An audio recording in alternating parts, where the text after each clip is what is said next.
Before you get an electric vehicle, you might want to watch this video. How's everybody doing? My name is Anthony Brian Logan, and today we got to talk about a man in Canada who had an issue with his electric vehicle battery. And when he went to get it replaced, immediately after the warranty expired, he got a ridiculously high sticker price to the point where he could get an almost luxury vehicle for the same price as the actual battery. We're talking about $50,000, 50,000. Now, there's a lot I want to say here, but first things first, before we get to the video of this man's testimony, electric vehicles, we're not ready. We don't have the infrastructure. We don't have the technology.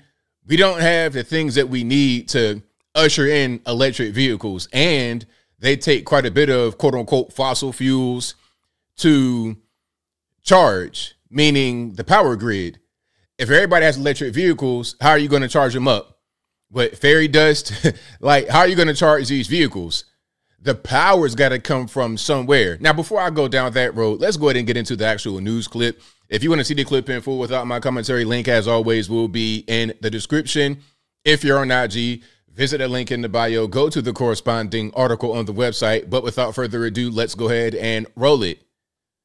Tracy and Alan, the benefits of driving an electric vehicle are pretty well known. No more trips to the gas station, but consider what could happen. What? No more trips to the gas station?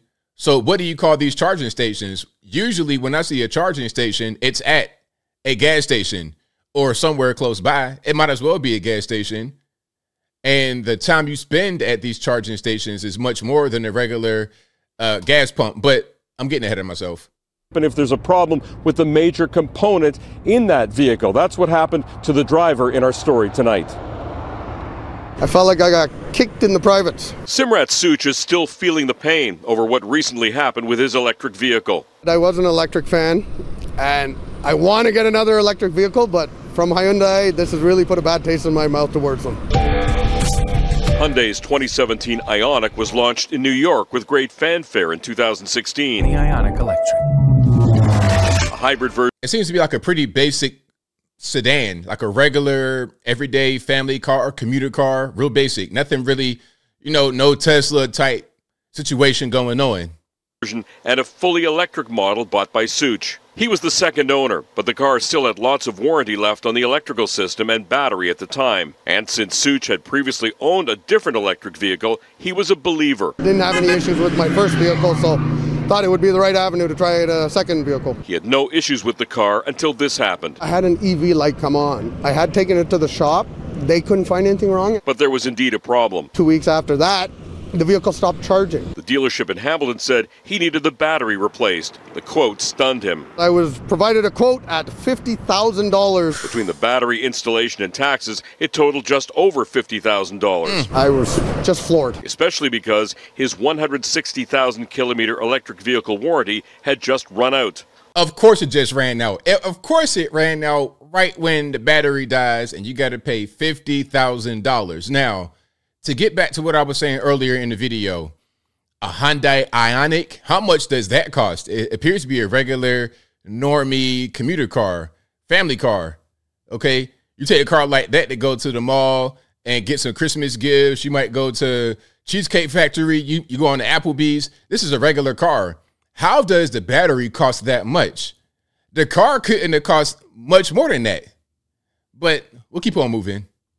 The dealer at Hyundai told Such there was nothing they could do. I still had to pay $500 for them to tell me the car's no good. Stories like this one are the kind to scare off buyers concerned about the high cost of electric vehicle repairs. When confronted with the choice to fix or dispose of his powerless Hyundai Ioniq, he chose the latter. I ended up scrapping the vehicle and collecting around $1,000. But when Global News asked Hyundai Canada to investigate, we were told there'd been a communications breakdown at the head office level. The case should have been escalated immediately. Of course, right, whatever. I think what happened here is that the news got involved, the media got involved. Now we got a PR nightmare on our hands.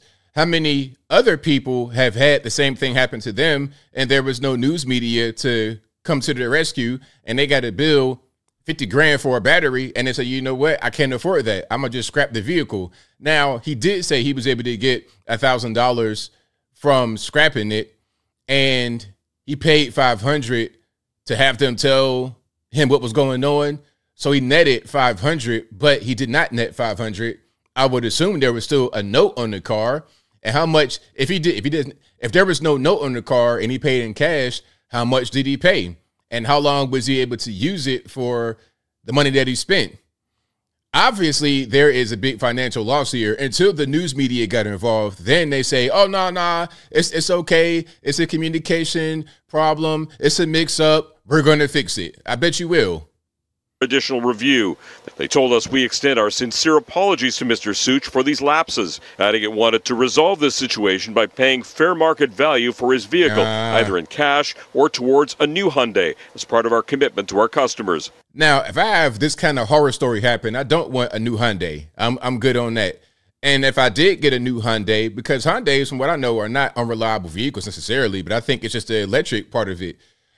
If I was to get a new Hyundai, I would get a combustible engine. I would not get a fully electric model. I would not do that. Not at all. But I probably would go a different direction. Hyundai's decision could put $25,000 or $30,000 in Such's pocket toward a new vehicle, replacing a car he scrapped. And then the question is, did he still owe money on that? So, okay, if they give him $25,000, $30,000, is that to pay off an existing loan? Like, where does that money really go? Maybe he could just take that and buy a new car with no loan. I have no idea. We'll keep on going here. Such will be able to get into a new vehicle, which is good news. That because Hyundai stepped up after we got involved. But if you're considering an electric vehicle, this is something to take quite seriously. The idea that a component like the battery could fail and it could cost you tens of thousands of dollars when you probably can't expect it. The bank. Okay, so that's it. But, you know, there's more. We're going to get into this infrastructure issue right here. And I will link to that video and the article in the box. Now, the price for that battery is high, 50 grand. I saw some estimates. They said 5,000, 15,000, 20, 25,000 for a battery. But still, if your whole transmission goes out and your combustible engine, your regular, your 4-banger, your 6-cylinder, your 8-cylinder, you might pay $3 grand, 3,500 or less, 2,500 for an entire transmission, versus a battery on the low end is going to cost you more than an entire transmission in your combustible engine vehicle. So, I mean, there's a definite cost to ownership of these electric vehicles. And you see this right here. This, I think, is part of the problem. This is part of the reason why electric vehicles have become so popular and they are being pushed, is because it's a money grab. You see how much that battery, does the battery really cost that much, or was it part of a money grab? How many guys and girls have spent that money on a new battery in their Tesla or whatever it is because they really believe in the electric vehicle situation? But let's look at this. Congress provided $7.5 billion for electric vehicle chargers. Built so far, zero. The sluggish rollout could undermine President Joe Biden's re-election messaging promoting electric vehicles. We're not ready for electric vehicles. We're not ready. It's just not the time. This is 2023, not 3023. The technology is not here. Maybe one day we'll be able to have electric vehicles. Maybe they can be solar powered and all kind of other stuff. Maybe when we discover a brand new form of being able to store energy, then we can have this whole thing go on. But as of right now, it's kind of janky. You get these charging stations placed far and wide. It takes you forever. People are pretty much, they're held captive at a station. Look, when I pull up to the gas station in my F-150, I could be completely on E. I could be on E in my F-150, and them tanks are big tanks, like what, 38-gallon tanks? Something like that. These tanks are big. I can sit there for 5 minutes at the pump, and I'll be done. And as a matter of fact, I really could just, if I'm in a good area, I can just leave the pump in the tank, put the little latch on it, let it go until it clicks and stops, go in the store, get some Fritos, get me a water and a pack of gum, come back outside and go about my day. You got a Tesla, a Hyundai Ioniq, or whatever you got, you're going to be at that charging station bare minimum 30 minutes, 45 minutes. Don't nobody got no time for that. And then what if your car decides to just not charge? Like your cell phone just might not charge up one day, or the cord's not working, or you got to wait in line. That's something else, because a lot of these stations be filled up. I saw a video as I closed. I saw a video of a charging station in, I believe it was Burbank, California, somewhere over on the left coast, California, and there was a line at 11 something that night right behind the mall. You're going to be up there all night trying to just get your spot.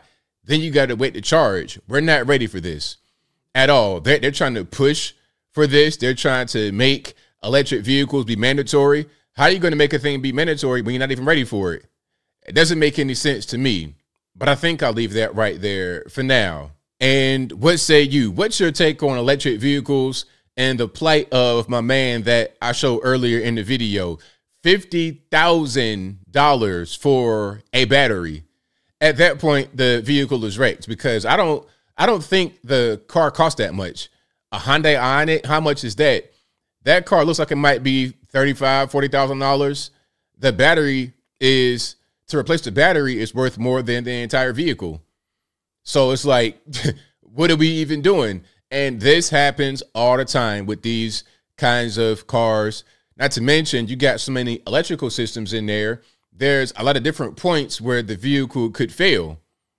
Sometimes newer isn't always better. Maybe it will be better in 30 years. But as of right now, we're just not prepared to try and mandate, like what they're doing on the left coast. Try and mandate these things is ridiculous. If I lived in a place where they had some kind of mandate, or they're trying to push toward electric vehicles, I'd move away. That'd be a determining factor on whether I would live in the place or not, being 1000% serious.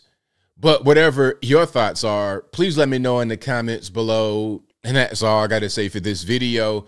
If you like what you heard, please comment, rate, share, and subscribe. Peace.